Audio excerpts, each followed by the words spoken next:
Excellencies, colleagues, dear friends, tomorrow we will be celebrating the first ever Delegates' Day, proclaimed last year by the General Assembly to, and I quote, highlight the role of the delegates of the states members of the United Nations in fulfilling the main goals of the United Nations, in particular in maintaining international peace and security and employing international machinery for the promotion of the economic and social advancement of all peoples, and in promoting and encouraging respect for human rights and fundamental freedoms as envisaged in the Charter of the United Nations, as well as in promoting effective multilateralism. End of quote. When Belarus and other co-sponsors of the General Assembly resolution were proposing this day, we were first and foremost thinking of the 75th anniversary of the United Nations. No one, of course, could conceive the current situation where I am not in a position to congratulate all of you in person by handshake.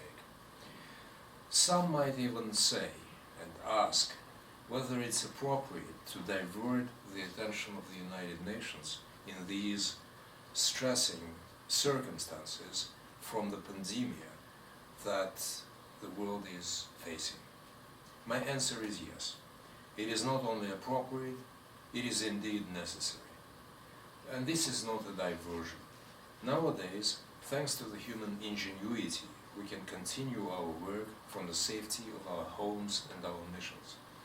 Back in 1945, the delegates were working under the conditions we couldn't even imagine just a year ago, but ironically are coming to understand these weeks.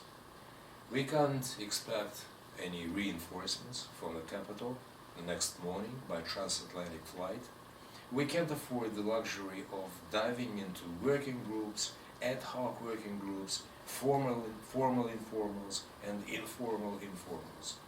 We have to take certain important decisions here and now.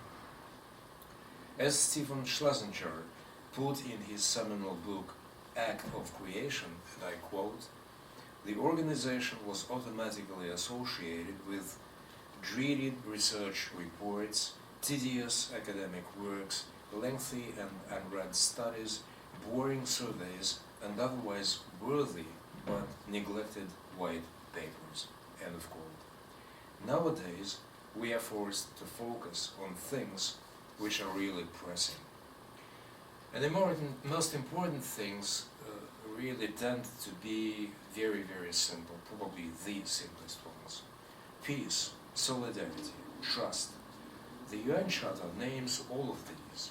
Thanks to the tremendous efforts of the UN Secretariat, we ensure business continuity, but we cannot continue with business as usual.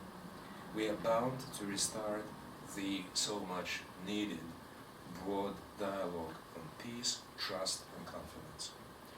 75 years ago, the United Nations put an end to the plague of Nazism and created the organization to prevent the scourge of another world war.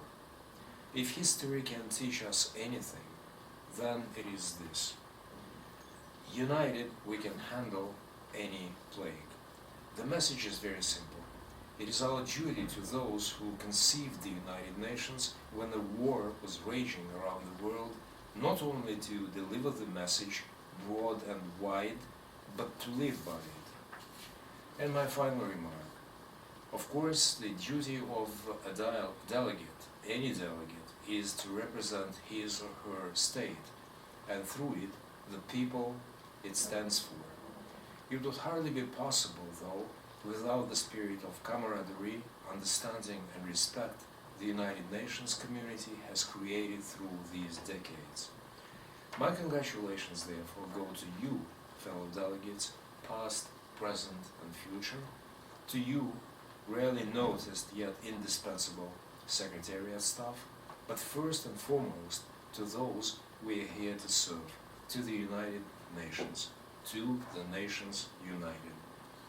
Please accept my sincere congratulations to all of you on the first ever Delegates' Day, and I thank you.